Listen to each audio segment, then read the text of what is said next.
அன்புள்ள நண்பர்களே, இப்பொழுது ஒரு ஆசனத்தை பற்றி பார்ப்போம். நாம் சிரசாசனம் செய்கிறோம். அந்த சிரசாசனத்திலே மிகுந்த பலன்கள் உண்டு. மிகுந்த பலன்கள் உண்டு.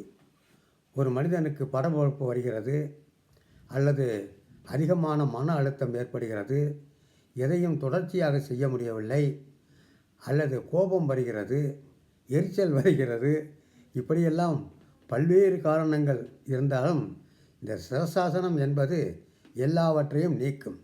அதற்கு என்ன காரணம் என்றால், இதெல்லாம் ஏன் வருகிறது என்றால், இரத்த ஓட்டம், மூளைக்கு செல்லக்கூடிய இரத்தம் தடைப்படுகிறது. அதிகமான வெப்பம் ஏற்பட்டு இரத்தம்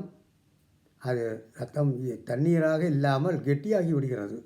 அப்பொழுது அங்கு செல்ல வேண்டிய இரத்தமும் அந்த ஆக்சிஜனும் தடைபடுகிறது. அதனால் வருகிறது.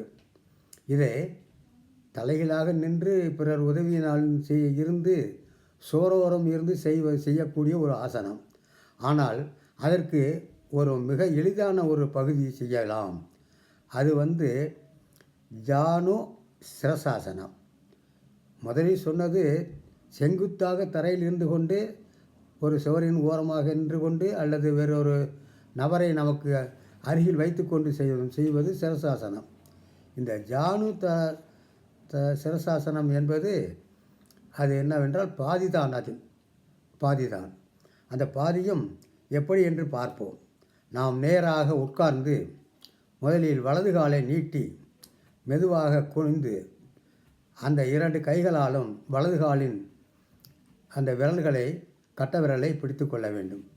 இந்த இடது காலை வலது காலின் தொடையில் ஈர்த்தி கொள்ள வேண்டும். இப்பொழுது நமது உடல் நன்றாக வளைந்திருக்கிறது.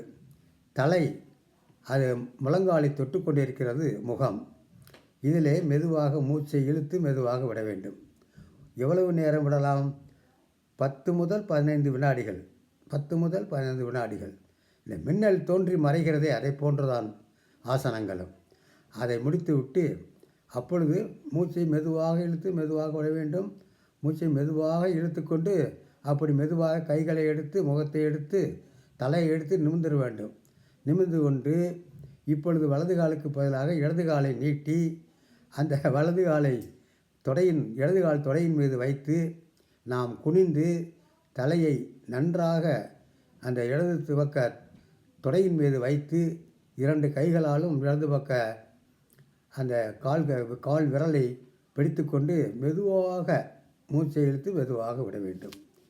இதன் காரணமாக பெண்களுக்கு பெரும் நன்மை உண்டு. குழந்தை இல்லவே இல்லை என்று சொன்னாலும் கூட அந்த கர்ப்பப்பைகள் வலுப்பட்டு அந்த சினை முட்டைகள் தோன்றி அதை மீண்டும் குழந்தை பெறக்கூடிய வாய்ப்பை தருகிறது.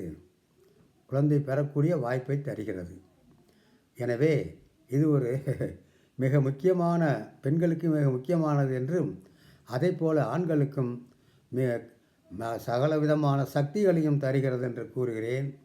இந்த பயிற்சியின் போது வயிற்றை முடிந்த அளவு இழுத்து நன்றாக வளைய வேண்டும். இது பெண்களுக்கும் ஆண்களுக்கும் உரிய ஆசனம் என்று கூறி அதனுடைய பலனை நாம் முழுவதுமாக நன்றாக அனுபவிப்போம் என்று கூறி விடைபெறுகின்றேன். நன்றி, வணக்கம்.